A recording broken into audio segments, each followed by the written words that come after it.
Salam Media Sriwijaya. Sebuah kafe dan 3 ruko di Jalan Lisman, Kelurahan Pasar Tanjung Enim berbatasan dengan Desa Tegalrejo, Kecamatan Lawang Kidul, Kabupaten Muara Enim, dilalap si jago merah dengan menghabis 3 ruko dan 4 kios yang terdampak karena bersebelahan dengan ruko yang terbakar. Api diperkirakan mulai terlihat pada dini hari tadi Senin, tanggal 11 Juli tahun 2022, sekira pukul 1.30 WIB. Dari musibah ini terdapat korban 1 orang dan kerugian material mencapai 300 juta. Menurut keterangan Herman, 60, warga setempat menyebut kobaran api melahap kafe dan lokasi ruko milik Wangsah dan Sriwati serta 3 ruko sekitarnya langsung ludes terbakar, jelasnya.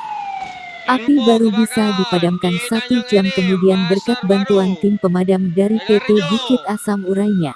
Berangkat 2 unit.